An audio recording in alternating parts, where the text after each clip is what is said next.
May maisa pero nga din po gusto. Oo. Rate.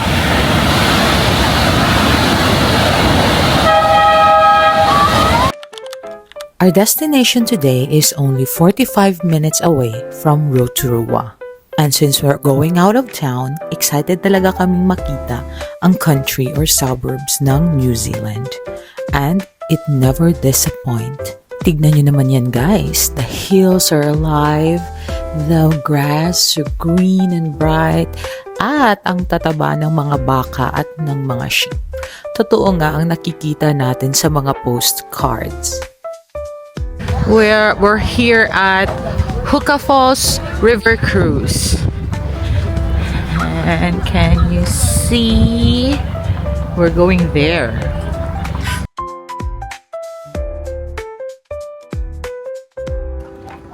So we pre-booked our ticket here at Huka Falls, but I think pwedeng bumili doon. May booking office sila.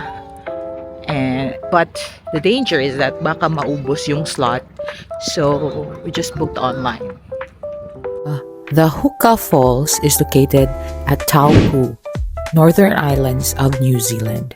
One of its attractions is the opening of the dam. Yan, makikita nyo po, I don't know, maybe 2 to 3 times a day nag-o-open yung dam. Marami ang nanonood kasi para na rin siyang waterfalls.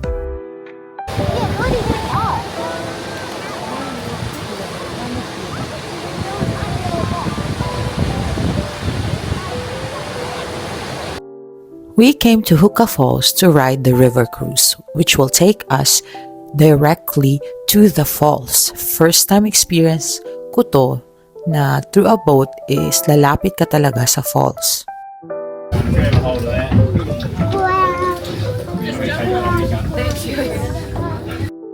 The boat ride is expected to be 1 hour and 20 minutes at maswerte kami kasi magandang panahon.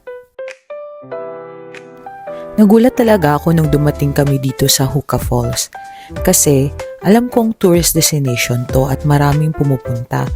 Pero when we arrived, we just saw one truck, yun yung ticketing booth, tsaka isang truck as coffee shop.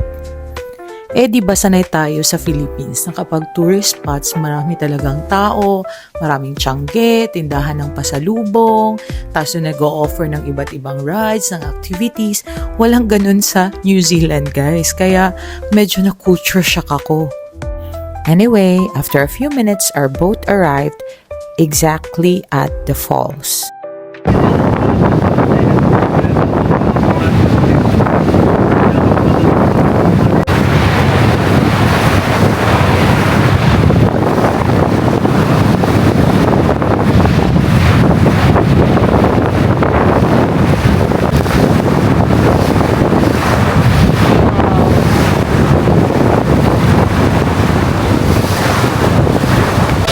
May maisa pero nga din po gusto. Oo. Here at the falls. Huka Falls. Buka. Parang nakita ko. Wee! Look, it's the Huka Falls. Wee! It's a rainbow on the falls.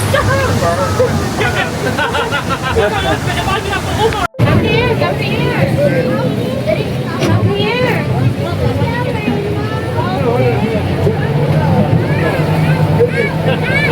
Guys, that's one. So swap around with each other again. If you've been up the front, come on down again once these guys are down. If you haven't been up the front, come on up. Give them a bit of room to get down to the way. Ilang ulit nagpabalik-balik yung boat namin sa bungad ng falls so that everyone can have a chance to go near it.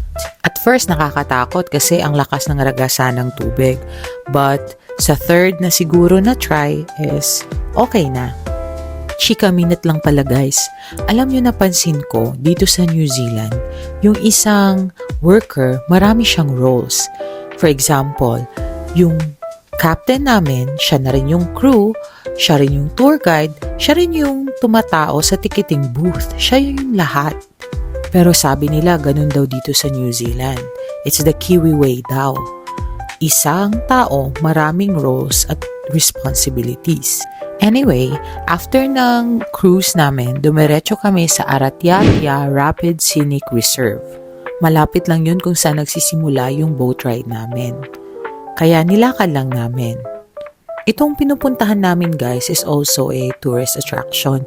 Pero walang katao-tao. 'Di ba sabi ko na nga sa inyo, iba talaga yung tourist destinations dito. Hindi kagaya ng sa Pinas.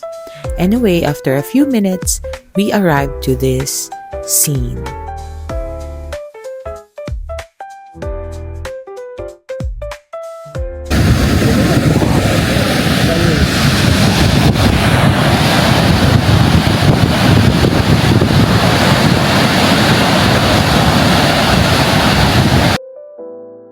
Ang tubig dito ay galing din doon sa river kung saan kami nag-cruise kanina lang.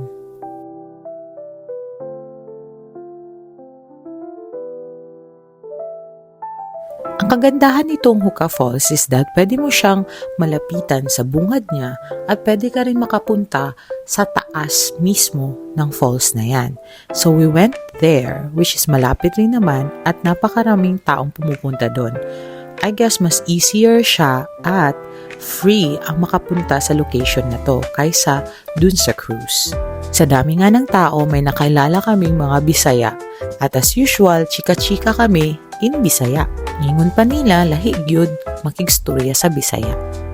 And this is the view here sa itaas ng Hookah Falls. Napakaganda niya guys.